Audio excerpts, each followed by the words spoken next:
Good evening. Ooh, ladies and gentlemen, welcome to Secrets of the Sire. We do this every Wednesday night, 8 p.m. Eastern, talkradio.nyc. Tonight we are talking about the Chris Hardwick fallout. We are also welcoming the Oh Sith podcast to do a little retro review of X2, X1, X-Men 3, the initial X-Men franchise. And we've also got some Star Wars news, a fan favorite possibly returning for Star Wars 9, and we've got a potential Joker movie scoop rumor to address as well. I am your host, Michael Dolce, and as always, I'm joined by my co-host, Mr. Hassan Godwin. It's exciting, very exciting. We are brought to you by the Brooklyn Seltzer Boys. Brooklyn Seltzer Boys delivers...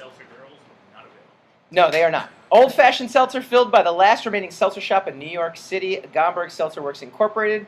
We deliver seltzer in old-fashioned siphon bottles directly to your home or business. Bring back those childhood memories as you sip on the brisk and bubbly, triple-filled New York City tap water. BrooklynSeltzerBoys.com. Good seltzer should hurt. Good seltzer, yes, that's what my mom always said. Yeah. Drink this, it'll hurt. Yeah, exactly. Drink this is painful. So...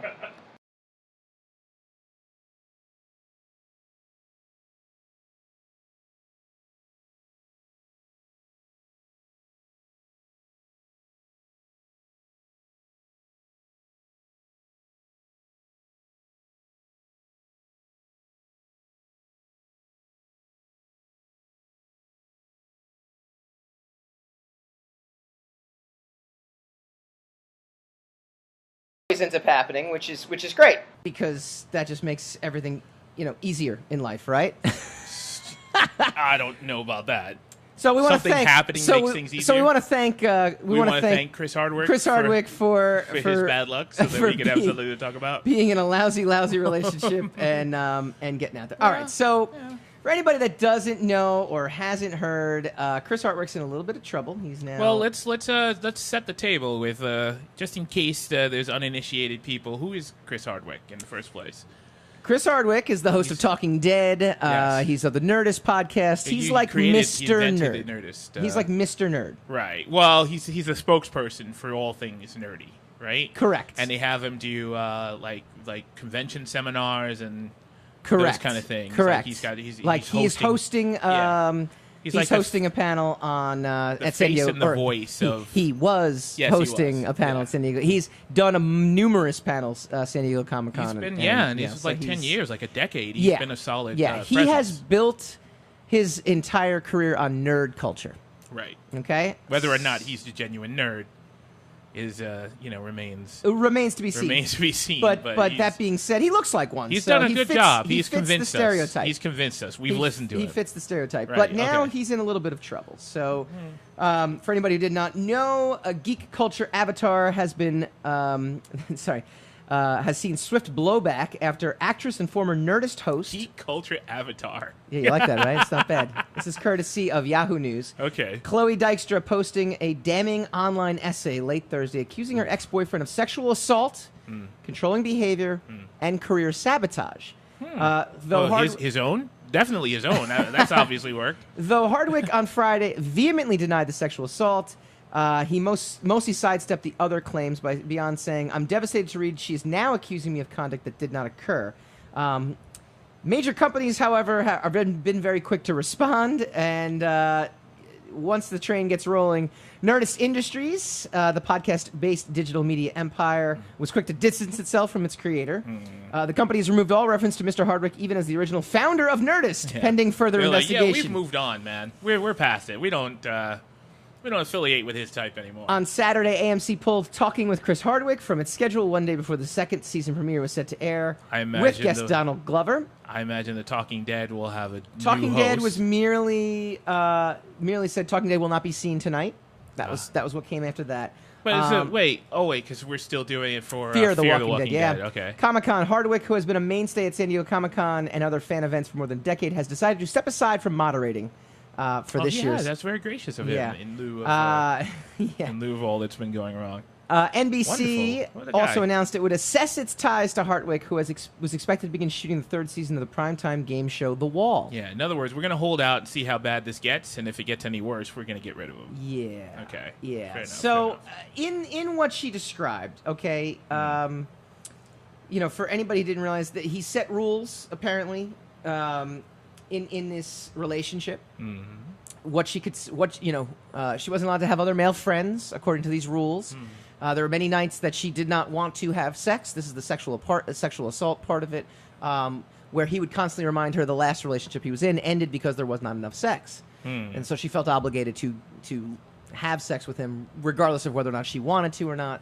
And a lot of times she would just sit there crying and let him do his thing, and that's where the sexual assault part comes in.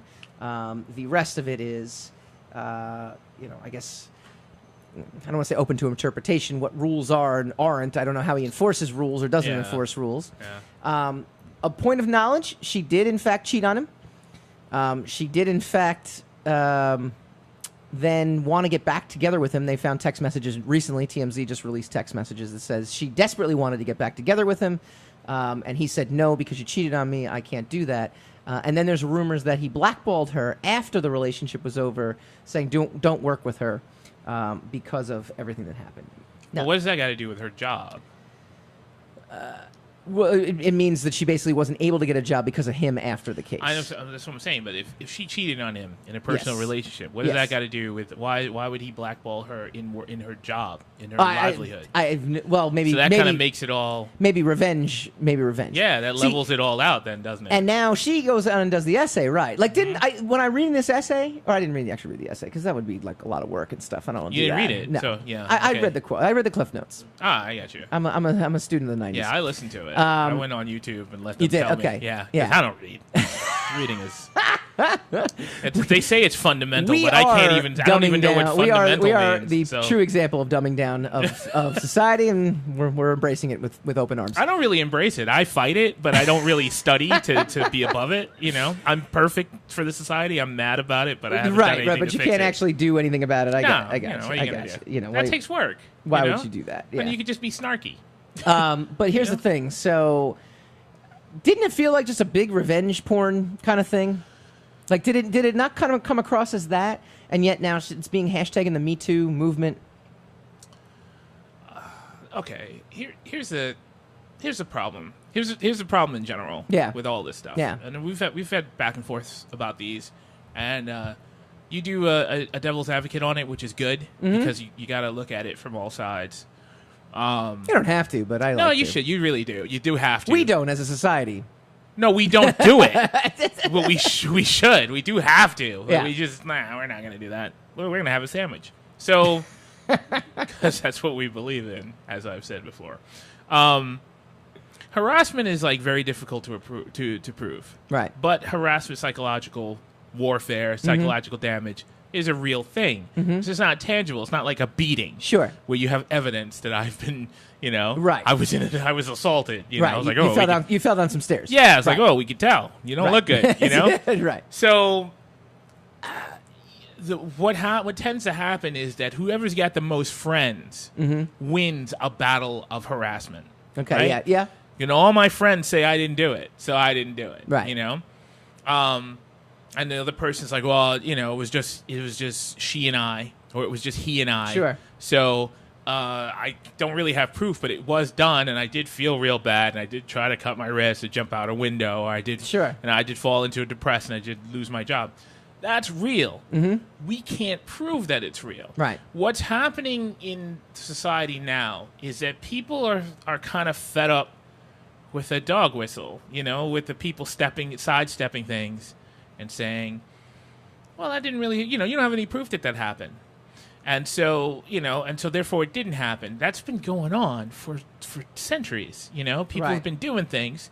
And I'm not saying that it's only one side. I'm not at all even coming close to saying it's all men and that women don't do the same thing, because they do.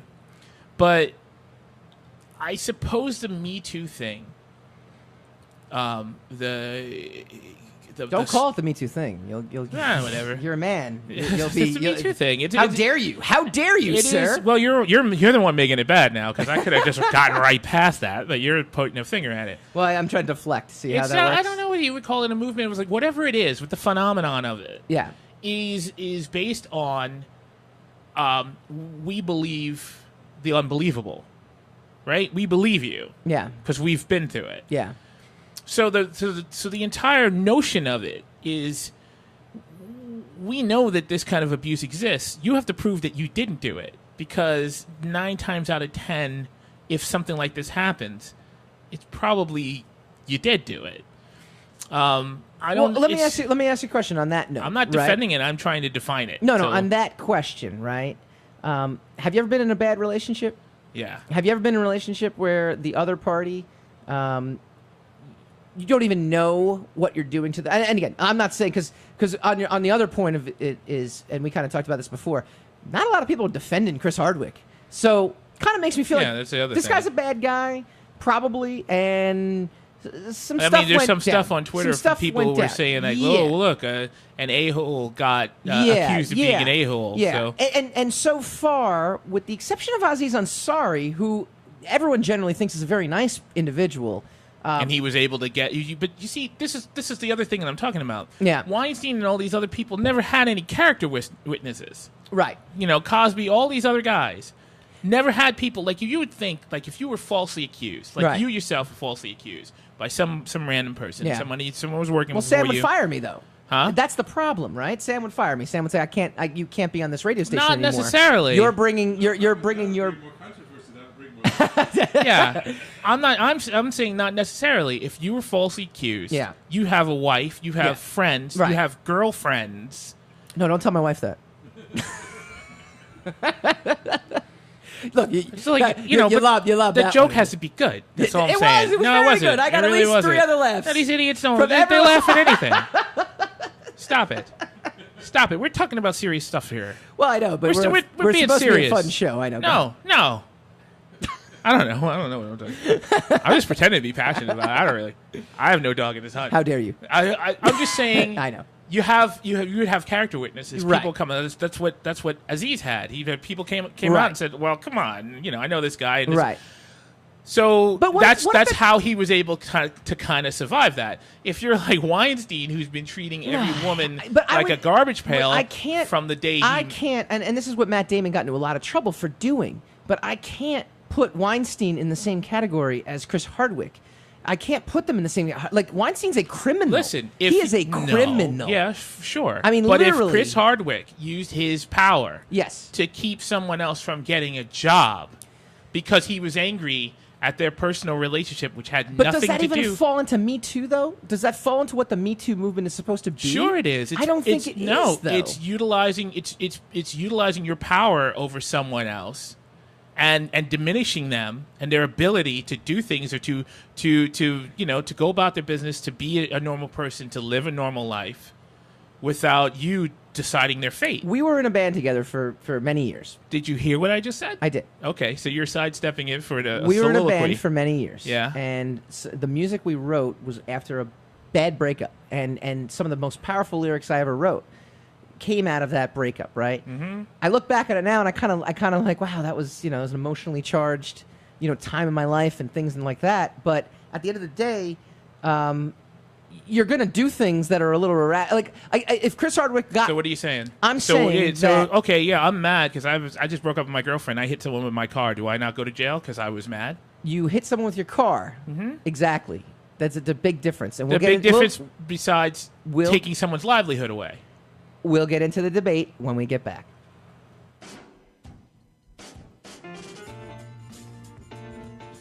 You're listening to the Talking Alternative Network.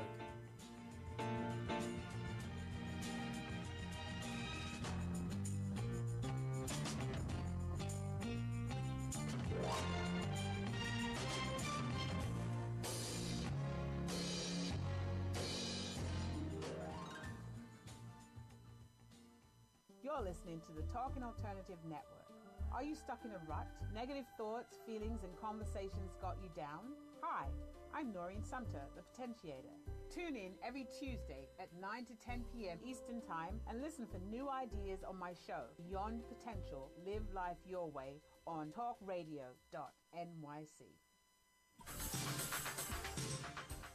Who do you want to connect with? Are you an entrepreneur or intrapreneur looking to build your following? Welcome to our show. Follow Me Friday with Joan and Priya. Tune in every Friday at noon Eastern on talkradio.nyc. We're your digital connectors. Woo woo!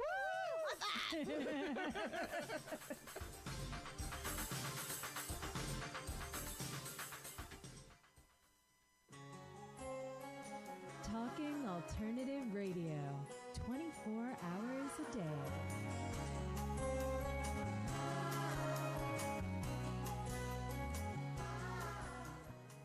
We're going to draft teams based on the likelihood of death. I don't want to dispute you, Yeah. you know, because, we got this thing going. But it sounds like a lot of work. Oh, I'm going to be putting a lot of work into this. Yeah. You just have to show up. Oh, okay. No, you know what? It's a great idea. You had I like me at this. that. I like this idea. Yeah, yeah. I'm all for it. Secrets of the Sire.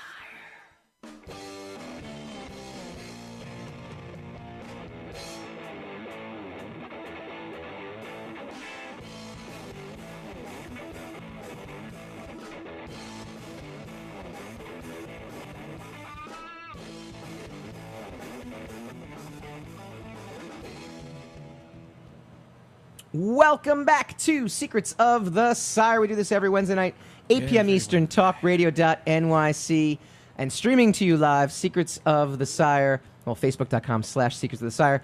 As a reminder, I'm a writer. I got the Mainstream. It's about an interdimensional police force policing alternate realities, keeping bad guys from other worlds from getting into ours. Issue 2 is in stores now. Issue 3 hits stores next week. I just read it. It's awesome. I know I wrote it, but I actually read it again, and I'm like, wow, this is really good. I'm really excited about that. Your own writing is awesome. Well, look, it's a collaboration. It's a collaboration. Tony Moy's artwork is fantastic. Talon Caldwell as my. I wrote it, and then I read it, and the me that wrote it and the me that read it collaborated, and it's great. He did great. All right, we are talking about the Chris Hardwick scenario, and I want to read an article. Phenomenon. No, wait, answer the question I asked. The question is, if you get hit by a car after you're if you take angry, someone's livelihood away, yes, then that's wrong. I agree, it's wrong. If you use your power, if you use your insider power to deprive someone of work for something that they, but there's the thing though, something they didn't do, that we don't know if that actually happened. We don't know if any of it happened. We're talking on all of it. It's all speculation. It's all, right? But that's my point. It's all speculation. So he's already gotten his livelihood taken away from him. Definitely, that has definitely happened. It's all the what ifs. If we're only going to go on what we can prove, which is just that he got fired, then we don't have anything to discuss. No, you absolutely. But you're making the assumption that everything she said was true, and my whole point in saying I'm not making an assumption. My whole point in bringing up the bringing up the band and the lyrics and bringing up in general though is hold on 1 second. Is that okay? I'm not making an assumption. You said when people break up, they do crazy things, right? Yes. And then that's a through line. That's a lead into, if is it any of our business that they do the crazy things that they do? Is it a reason that you should lose your livelihood because you did crazy things in a relationship or because of a breakup of a relationship? Right? But if he did something crazy like blocking her from being able to get a job and her response was putting this out there, I mean, I think the basis of the outrage is that he used his power to block her from being, that's psychological abuse. No, but most people are actually complaining from what I've seen, and this is just from me noodling on Twitter and noodling on social media and seeing what the general responses are. People who are against him are against the psychological abuse they suffered while in the relationship, and that's their big well, he's obviously an abuser, he's a bad guy, blah blah blah, and I'm not doubting that's A, possible, and B, the worst part of everything. Then there are folks, saying that he used his power to do this, but she's alleging that. And the reason I brought up all that other stuff is to say that when people are in relationships and they end badly, people do crazy things. People also assume things that might not actually be the case. I can't believe I broke up with that person, he's stalking me. No, we happen to live 3 blocks away from each other, I mean, I'm just saying there's a perception to it. We can't prove, or at least up to right now, we can't prove. So then what are we discussing it for? Because this is the reactionary world that we live in. But if we can't prove a yay or nay or anything, and we're not going to speculate because that leads to speculation. What we can prove, we know he lost his job. Exactly. But we can't. But since we don't have any concrete evidence on anything, if we dismiss ideas for lack of validity in one thing, we have to dismiss it all for lack of validity. Not everything, though. I mean, the fact that she came forward to write this, and look, I don't want to sound as if I don't recognize, again, this guy doesn't have a lot of people coming to his defense. Probably a dick. Probably got what he deserved in this particular case. Yeah, but I'm stuck on what are we talking about then? We're talking about the immediate response that has happened now thanks to this. And is this something that is going to happen in the future But in theory, based off of what based of what is basically essentially. But how do we know that they don't have proof that he did these things, which is why they got rid of him?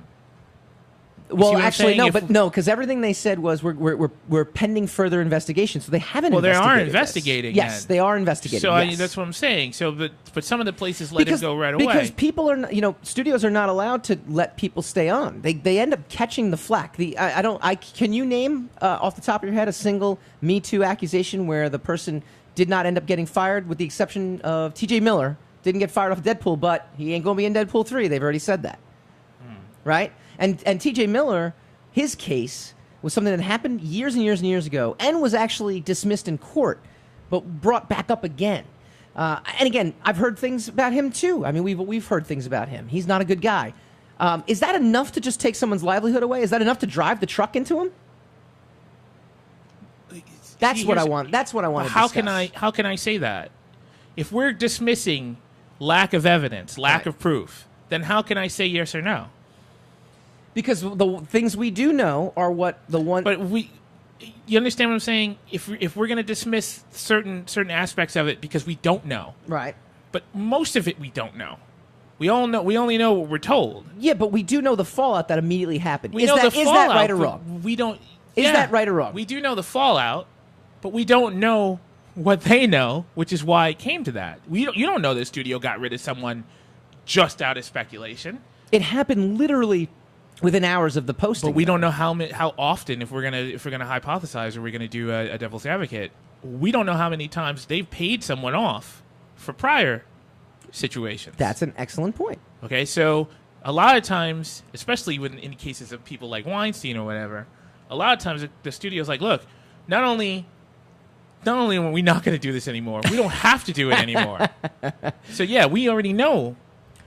And we don't want the liability. That's for an excellent point. I definitely will give you that. I think it's an excellent point on the vice versa, the fact that he doesn't have a lot of people come forward, the fact that all this stuff. But I guess to me the larger issue is, okay, is everyone going to air their dirty laundry as a means of as long as it works, revenge? Yeah. And is that right? There's no right or wrong to revenge. I mean, look, if you can prove that you didn't do it in some way, and none of these guys, if you notice, ever came forward and proved that they didn't do it.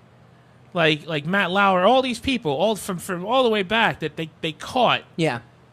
They all sent these letters of apology. I don't know if these apology letters, these manifestos and statements that these guys all made, I don't know if that was just like par for the course, and they said, we'll let you keep, we'll give you a golden parachute, as long as it's like one of these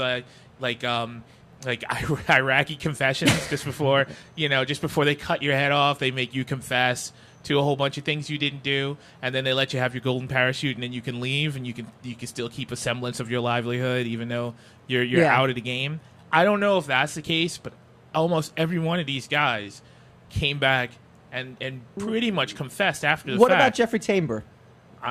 Good example, right? Arrested Development guy. He was the star of Transparent. Mm-hmm. He was accused of sexual harassment. He came out and said, "No, I'm a dick. That's all I am. I can be difficult to work with."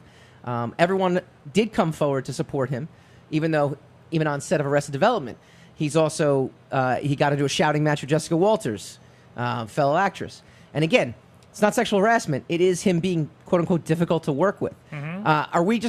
Are we moving to a society of Timmys from the Twilight Zone? Yeah, but okay. Happy thoughts. Everyone's got to be good. Everyone's got to be happy. Harassment is a thing, though, right? We have this other long-going discussion about harassment. Mm-hmm. And harassment is a thing. Harassment is a form of bullying. So, if someone comes along and so when the bulliers become the bullied? How is it being bullied?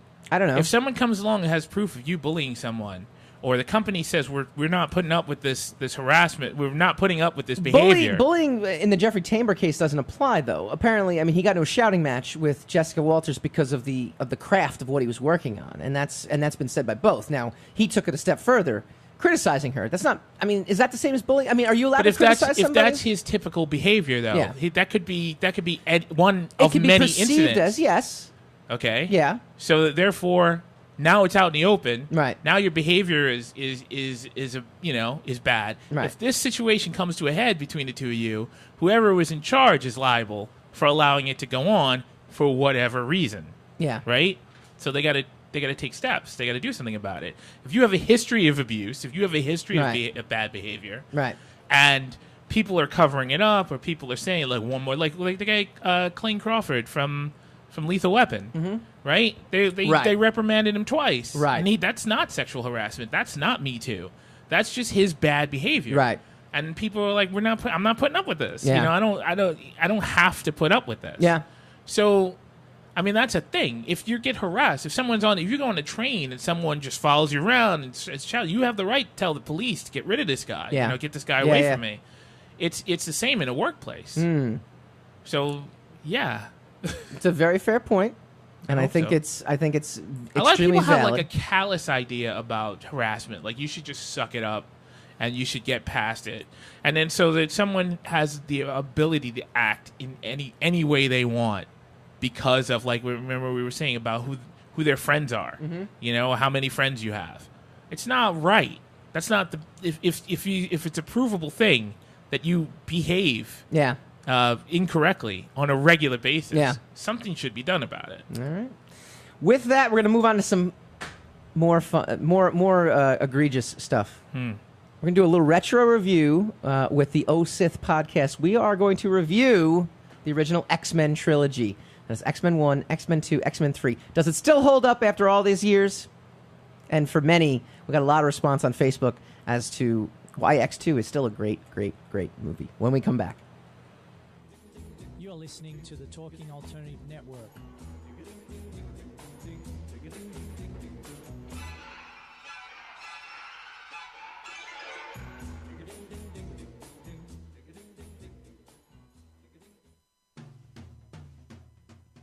Are you into comics, movies, and pop culture at large? What about music and TV? Then you're in for a treat. This is Michael Dolce, your host on TalkingAlternative.com. I've been professionally writing comic books, screenplays, and music articles for almost 15 years. Catch my show, Secrets of the Sire, at its new primetime slot, Wednesdays, 8 p.m. Eastern Time, and get the inside scoop on the pop culture universe you love to talk about. For more info, go to secretsofthesire.com.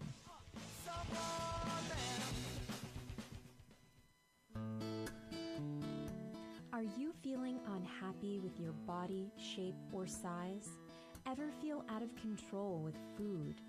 I'm Elizabeth Tripp, your host of Nourish the Soul. Join me to uncover the root to these imbalances and discover a permanent solution to living a healthy life. Join us every Wednesday at my new time, 7 p.m. Eastern Standard Time on talkradio.nyc.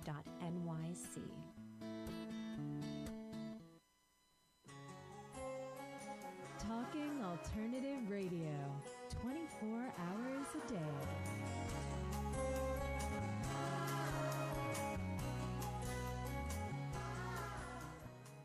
That might have been the best thing you've ever said, period. Like on the show. I mean, we're not even talking about like your opinions, they're okay. Segue, boom. Yeah. That's where the money's made, my man. You know what? Now I'm going to end every sentence with boom. Boom. That's what I do. Exactly. Boom. Boom. Boom. Boom. All right. That's enough. That's old already. This show doesn't work when we agree. Secrets of the Sire.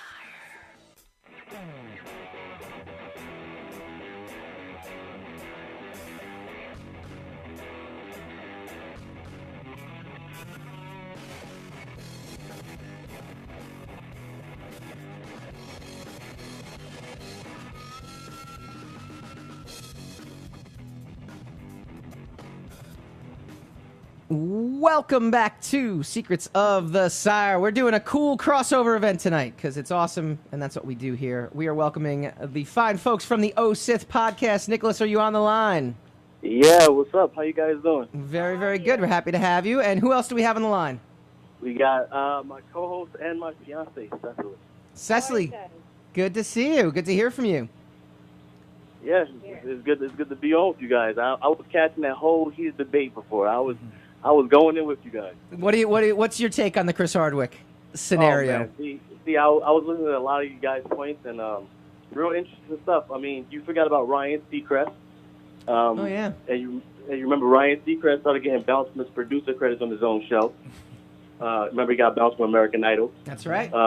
You said there was nobody that survived MeToo and their career was intact. You forget Aziz Ansari. We did talk about him. We mentioned Aziz Ansari. We mentioned you that did, but remember, he still survived. They did renew his series for, I think, it's another season, right? But he had character witnesses. Yeah. Yeah, exactly. They were the ones who, The other thing, too, with Aziz, he's slowly materializing. One way or the other, though, he had the greatest time in his creative life.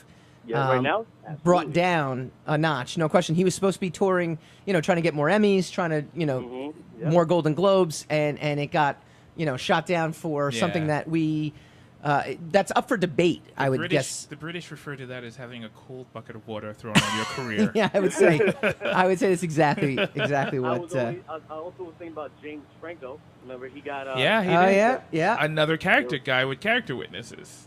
People come along, ex-girlfriends come along and say that didn't happen. Yeah. As far as I was concerned. Yeah. And then Morgan Freeman. Yes. Well, no, but his career is not necessarily intact. That's still in flux now. Exactly, and that's the whole point. But like he said, wasn't he trying to sue her for defamation of character? Because they said that he was losing a couple jobs. Yeah. Yeah. Mm-hmm. And I've heard that, although it's not corroborated, though. It's hard to corroborate. But I've heard that he's not he's not a nice guy either. Not a great guy. Is he a crotchety old right. man? Yeah, not. And that's very sad. You expect better from somebody. Yeah, right? guys. You hope for better. Guys played God a bunch because he's of times. awesome, right? Yeah. He's Morgan freaking Freeman. He's awesome to listen to. I don't know if he's awesome to hang out with. Cecily, I want to get a woman's point of view on this. What is your take on this? Gee, that's sexist. Well, look. All I can say is it's 3 against 1, but I will say that sometimes females are sensitive, and it's hard for, I feel like, a female to say no in certain situations, but I feel like, for me, if you put yourself in a situation where you're going to be uncomfortable, that was your dumbass for doing that in the first place. I totally sit agree here and put yourself in a circumstance that you feel uncomfortable in any way, shape, or form. If you find yourself in one, if you stay in that circumstance, then how is that not misleading the person so that to you might feel offended, but if you're not protesting or not taking yourself out of that situation, you're just making the whole thing worse. So listen, I might get a lot of unpopular No. females, but that's just... We never even got a chance to go into that. Yeah. The reason I was saying that it was kind of a fair game situation is if it's allegedly true that he blackballed her after they broke up because she cheated on him, then that makes it a fair game kind of situation. Right. If he used his power over her to take her work away, then that's not cool. Yep. Right? Right, and that's completely different. Right. But I'm talking about, like... No, the other thing is completely valid. You should get out of a bad relationship. But there are many that argue that you can't because you're traumatized, there's a psychological aspect to that. it. I would say that's bullshit. I do feel, to counter that, oh my God, females are going to hate me. but I do feel... I'm used to it every week. Don't hit send. I'm used to it every week. Don't hit send. But I feel like it's better as a thought in your head. I feel like there are people that willfully ignore things that make them uncomfortable and then look back on it and totally want to blame somebody else. Yeah. Instead of taking their own. And I say that's valid. That's if that's the situation, then she's wrong. If she's like looking back on it and reflecting and now feeling embarrassed because of what she put herself through, or because she's out now of a pretty lucrative lifestyle because she's not dating Chris Hardwick anymore. Right. So now she's trying to take him down, and I say that's total bullshit because she should have gotten out of it. Bing. Yeah, whatever. Yeah. She should have gotten out of but it. then I'm like my own worst, like I'm like my own devil's advocate, because then what if she did and she realized it, and now he's like blackballing her, and it's sensitive. I feel like it's just something that it's none of our business. What we're basically experiencing right now is a well thought out conversation, a dialogue between four human beings, not happening on a comment field somewhere. And so clearly there's no place for this anywhere. Let's go over to the retro review. We want to talk X-Men Original Saga. Hassan hates when I do this, but we only have an hour. We got to get these things in here. We got a retro review. Don't bring it up. Don't hit send. Don't hit send. It's the conversation, man. It's my job to drive the train. You got to drive it right, though. If you drive it into a wall, you get sued. But not if I got in a bad relationship. All right. X-Men the original. Let me throw this out because we have a certain amount of time, but not a full amount of time to really go into this retro review here. I have a certain colleague who thinks X2 is a horrible, horrible movie. Ooh. I have nobody that thinks X3 is a good movie. So I think over time, has anyone actually rewatched X3? Has anyone actually? I have. You've rewatched it. Okay. I caught it on cable here and there. Is it just as bad as we remember? It's fucking worse. Because when you're younger and you're in your teens or whatever, your early 20s, if you want to put that there. And you're watching that type of movie, because I'm 31 now, so when those movies came out, I was like going a little bit at the beginning of my 20s. I wasn't really caring about it too much. I knew the plot was bad, but I was just so focused on the plot and how inaccurate it was from the comics that I was ignoring the CGI and the horrible one-liners. Well, in all fairness, the CGI now, you can't judge a movie now for its bad special effects 10 years ago. No, but that's not you fair. You can. That's the whole point. That's not fair. It's the whole point of a retro review. You could. The thing is, you gotta look back on it. That's the whole point of a review. But you didn't. But it wasn't bad CG back then. Yes, it was. Yeah, it wasn't good back then either. I agree. I actually agree. It was really animatronic. X2 had better CGI than X3. I think they went a little overboard with like the Matrix-esque. Absolutely. Even if you look at Wolverine's claws in the first movie, the third movie is 10 times worse. Yeah. That was 2 movies beforehand. Yeah. No, I don't disagree with that at all. But X3 just basically still everyone basically lauding Kelsey Grammer in X3, and then that's pretty much it. Yeah. It was the only decent part about that movie. The decision to cast Kelsey Grammer is what everyone likes, not the actual execution of Kelsey Grammer as Beast. Yeah, but that's as far back. That's as close to a compliment for X3 as we can basically get. The only thing you got to think about when looking at X3 is the whole Phoenix Civil War crap. It was just so bad, man. Yeah. With Magneto on one side, and then the X-Men on the other, and then they basically tried to take integrated. They tried to take the two greatest, one of the two greatest X-Men storylines, which was the Dark Phoenix saga, and then the Joss Whedon original run on Astonishing X-Men, and merged them into 2 movies, and they did it horribly, horribly. Think about it. They were doing the whole disintegrating superhero thing before Infinity War did, and you just look at it and you just go, why? Why would that even be necessary with the Phoenix? The Phoenix used to snap people out of existence before Thanos thought it was cool. This is very true. No, Hassan, what do you think? I don't know. I don't know. It's strange to have people like X2, but then not like X3 for the same problem. No, see, X2 is a. I'm gonna go to one of our fans of the show, Michael Mamano. Sorry. I still think X2 is an incredibly tight film and has a strong central plot. The new characters included were all chosen for specific story purposes. I didn't give half a blank about Lady Deathstrike as a character, but thematically, she was a perfect addition. The subplot with Jean's emerging phoenixness was handled brilliantly. Right. Every little taste of it made me go, are they? Are they doing this? And that final glimpse of the Phoenix Raptor under the water has me literally crying out with joy in the theater. All the more reason X3 was such a bleep. I don't know about the crying part, but... He's a very sensitive dude. Yeah. Yeah, any dude's gonna cry at a movie. I don't know. Yeah. I don't know about that one, but nonsense. That movie is full of nonsense. Movie Web also just did an article because it's the 15-year anniversary of X2. X-Men United is still one of the best superhero movies 15 years later. Even a decade and a half and some crazy amount of comic book adaptations later, X2 remains one of the best superhero movies ever. This was 3 years after. Not if we're ripping apart X3. See, the thing is, you're saying X3 and X2 on the same level? The problem is that everybody decides that X3 was bad, and everybody decided X3 was bad from the beginning, right? Okay. X3, right? X3. Everybody decided. Yes. So what are you saying no for? You went to the theaters. You went to the theaters the first time for the first X-Men movie. The second X-Men movie you go to the theaters for, X3 for me is direct to video. Just like Jurassic Park 3 is. It goes direct to video. Why? I can't go in the theaters to watch that. Why is that? It's such a bad. Why is it such a bad movie? It's a bad movie. It's a bad concept. To me, the plot was all over the place. It seemed rushed.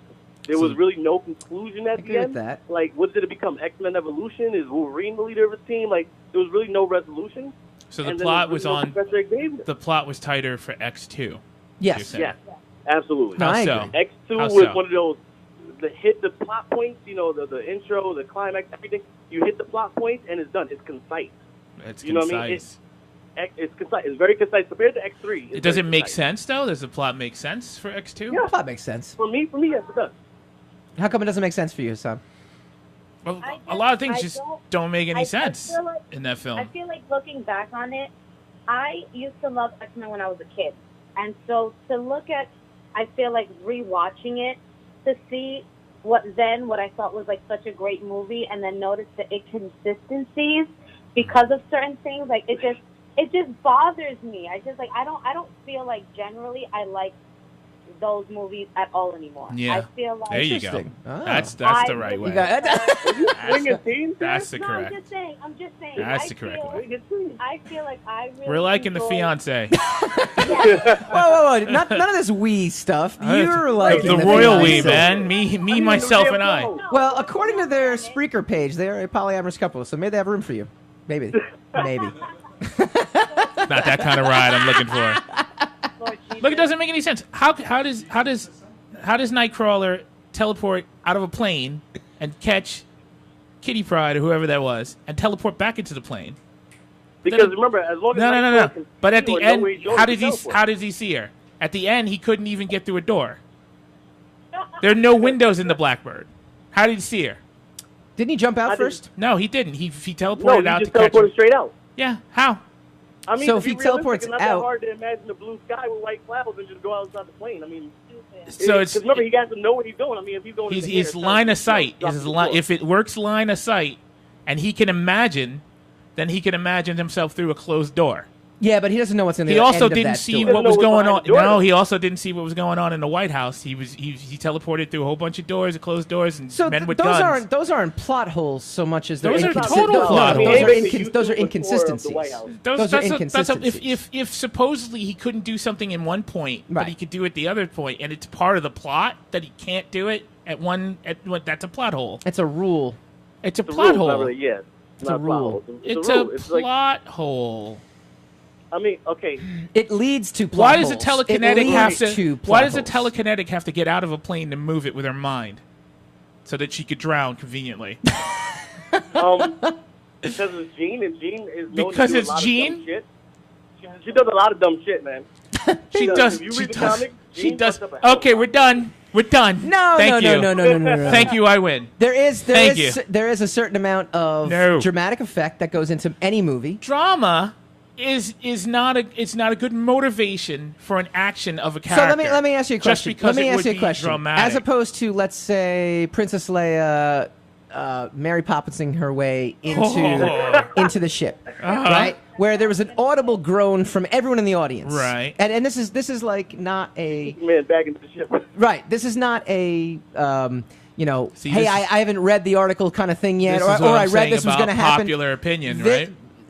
When I'm watching the film, I'm so riveted in it, Right. that I'm not. Does that make it right? No, but it makes it better. It makes it passable. No, You can sit there and say it made it more enjoyable experience for you. To you, like a movie has to be 100% perfect to be a good movie. I didn't say it has to be perfect. That's You what asked you- why that's I what didn't. you- You yeah, asked but why I didn't like this movie. What you're falling under is very, I think, nitpicky after you watch it a few times. I watched it that first time and I was like, that is crap. See, and I think you're one of the few people that watched it the first time. And Doesn't we're not matter. You were impressed. asking me my opinion, right? I agree with that, but I'm telling you why your opinion is not the same as our opinion, and why it's okay. What do I care that your opinion is not the same as mine? Why does Jean need to be on the back of the plane? That's one of your questions. I mean, you could do a lot of that. Why does she have to get off the plane? Why but you see what I'm saying? If she didn't get off, no, but hold on. If she didn't get off the plane to move the plane, you wouldn't have had the closing act. You see what I'm saying? So then that kind of that didn't even have to happen. You're saying it didn't have to happen, but I would also suggest that it didn't it's not something where I sit there and go like, why would you get off the plane? I'm sitting there watching like, okay, she's getting off the plane. Like she's getting off the plane in order for I mean, you know what's going to happen. I'm saying you're saying the stuff about X3, right? Well, let me ask you a question. You're talking about the missing part, the plot points. And stuff. Now we're getting into real nerdy areas here. We're getting into nerdy. You guys just spent. Hang on. Why Jean has to go in the back of a plane? And I'm saying, no, why does she have to leave the plane? Let me ask you this, Hassan. If you're lifting a box, right? Is it easier to lift a box standing up or sitting down? It's easier to lift a box when you're standing up, right? Because there's a certain weight mechanics to it. What if that's we're imagining what telekinesis is. You guys just spent, and you're sitting there saying, well, telekinesis, you can be sitting down. You guys just spent 5 minutes ripping apart X3 because of the inconsistencies. No, but I'm giving you inconsistencies. I'm saying you're giving minute inconsistencies. No, they're not minute. That depends on that's a matter of perspective. If you're saying that the inconsistencies of the third one are the reason the third one is not good, there are inconsistencies in the second one that you are just overlooking. So it is just a matter of popularity. All right, we got to go to commercial break. Thank God. Oh Sith, hang on real quick because I want to get into one last thing before we let you guys go, which is the most underrated X-Men movie of the trilogy, the first one. When we come back. Listening to the Talking Alternative Network.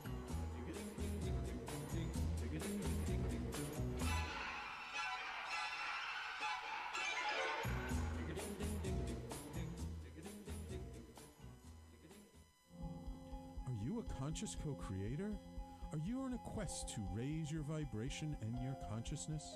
I'm Sam Leibowitz, your conscious consultant, and on my show, The Conscious Consultant Hour, Awakening Humanity, we will touch upon all these topics and more. Listen live at our new time on Thursdays at 12 noon Eastern Time. That's The Conscious Consultant Hour, Awakening Humanity, Thursdays 12 noon on talkradio.nyc.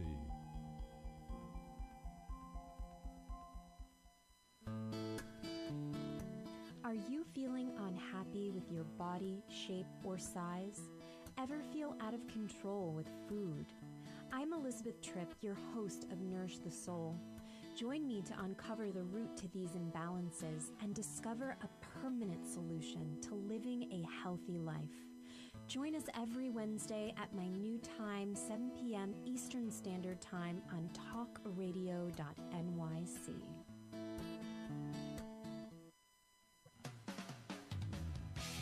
TalkingAlternative.com.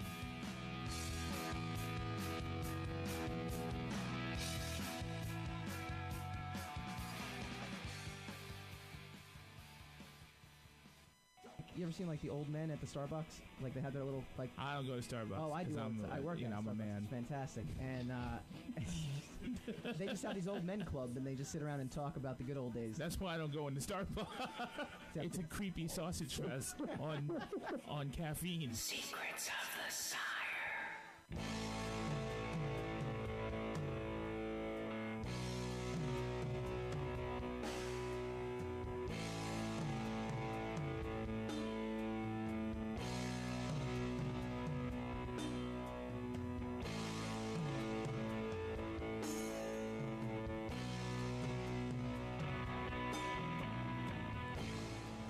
Welcome back to Secrets of the Sire. We do this every Wednesday at 8 p.m. Eastern, talkradio.nyc, talking comics, movies, TV, pop culture, all the stuff that you love to talk about. We are debating a retro review of the X-Men franchise. We will move on from X2 because we're short on time. We've got the Oh Sith podcast. We got Cecily and Nicholas on the line. Show. The Oh Sith show. Sorry, just the Oh Sith show. But aren't you a podcast too? The Oh Sith show. Is there an Oh Sith podcast? Oh, this show is the podcast. Yes. Oh, see, there you go. So I wasn't wrong. Yeah, you were. You didn't say their name right. I said it's Oh all Sith. marketing, man. It's all marketing, Yeah, but baby. no one's going to remember Brand. show or podcast. Brand. They're going to remember Oh Sith. Brand. Let's be real on that. Come on now. You, All right. you can't tell them what their name is. I just did. That's the beauty of having your own show. You get to do whatever you want. All right. Yeah, that logic. One of the most underrated movies, one of the most underrated movies of I think the superhero phenomenon is X1. What do we call it? X-Men? I mean, just call it the first one. Hassan doesn't love it. I love that. I loved it. I mean, I love that movie. I love it. The only thing that me and Cecily was just now talking about it. The only thing that I don't like about the first X-Men movie was Rogue. I think that spot should have been Jubilee. That Jubilee plot would have made more sense. I feel like they could put her in there. Yeah, or Kitty Pryde. It was supposed to be Kitty Pryde because that story is Welcome to the X-Men, Kitty Pryde. Yeah, that that is. is. Through Rogue. Right, even that.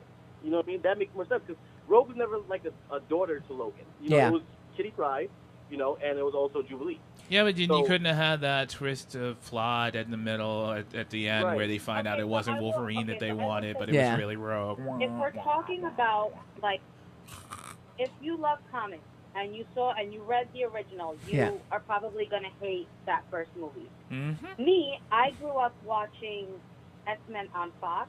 Mm-hmm. Then when I grew older, I started reading the comics. So when I saw that movie, I think I was maybe 13, and I just remembered a little bit about Rogue when I was a kid, and I was like, oh my God, I love the movie, love it.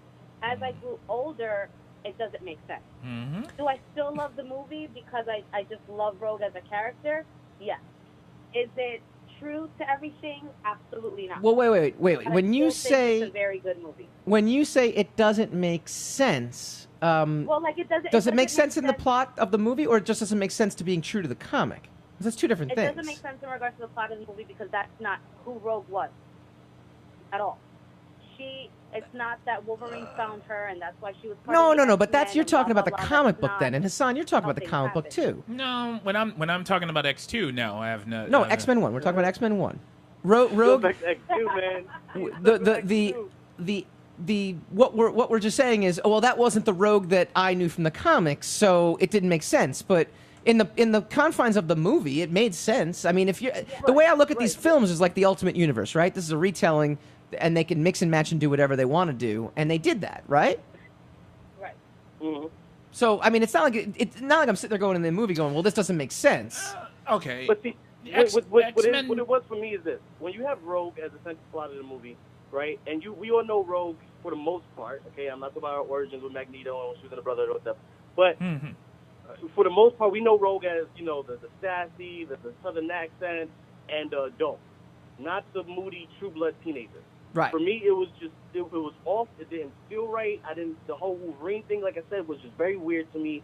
And then on top of that, giving her the hair from Magneto, which is, that is canon, how she got her hair, but not in that type of way in the top of the Statue of Liberty. It just felt so weird, and it just felt like out of place. It was a very good movie for me, and the plot made sense for a movie, but for an X-Men movie, I can say the only thing I like about it was the Easter egg they threw in, Wolverine's introduction, and then him taking Cyclops' fight, so that's pretty much accurate for that. But, those plots I liked, the Easter eggs, but for the movie itself, it was very, very weird. So is it that you like that scene, but you don't like how it was? No, I loved it as a movie. As an X-Men movie, I thought there was a lot of missed opportunities and a lot of things that they shouldn't have put in. Okay. How it felt about the Dark Knight movies. Oh boy, we'll get into there. All right. What? On that note, Dark Knight movie? On that note, I want to thank our guests, the Oh Sith podcast. Talk to us. All right, the Oh Sith show. Oh Sith show. See, I got it right. I got it right the eighth time. Right. Tell people where they can find you and how they can download your show. Well, you can find us every Thursday and every weekend. We do a bonus show on every weekend.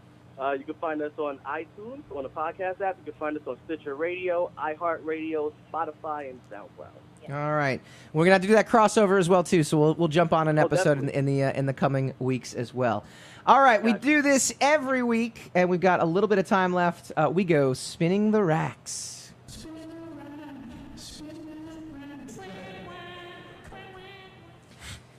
Billy D. Williams is back as Lando. Says new rumor. It's a rumor. Doesn't mean it's actually going to happen. but apparently it is. Last month, it was reported that Billy D. Williams was training 3 days a week, and he has completely changed his diet. Many believed he was preparing to join the cast of Star Wars 9 as Lando Calrissian, basically because they have nobody left from the original cast to do anything anymore, I guess. And now a new report states that Williams will indeed be included in the cast of Star Wars 9 with an official announcement coming soon. Hassan, thoughts? Hoorah. I'm so done with the sequels that, I'm going to throw in Billy D. Williams. Like, he should have been part of it from episode 7. Yeah. That's A. Yeah. Right? You shouldn't have dogged out all the original characters to the point where now you have to resurrect some guy. You got to go to an old folks' home and just literally shoot adrenaline into his heart so that he could be in the movie because you murdered the rest of the cast. Yeah. Yeah. Good for them. Yay. One last item too. Joaquin, this is not Star Wars related now. We're going to move on to a DC related item. Joaquin Phoenix Joker origin movie gets working title. Things seem to be rapidly falling into place for Todd Phillips' Joker origin movie. Just last week it was reported that filming is set to begin in September, and the working title is Romeo. Joaquin Phoenix has yet to be officially confirmed to portray the Clown Prince of Crime. Oh, so it's not Jared Leto. No, not in the origin story. But he has. But Jared Leto's getting his own movie also. Correct. Here's the big part about this, right? Man, oh my god. It is going to be under a DCEU banner called DC Dark or DC Black. DC Dark, because the movies were so light. They were so family oriented up to now. Okay, I got you. Yeah. All right. We're going to talk a little bit more about this next week. But next week we are going to go Westworld season 2 comes to a close just as Luke Cage season 2 debuts. We're going to give you our take on both and rank the top 10 Marvel Netflix moments. And we're going to welcome Joe Rybant from Dynamite Entertainment on as well, too, to start our San Diego Comic-Con preview. It's been a lot of fun. We thank our guests. And always want to thank our sponsors as well. We'll see you guys later. You're listening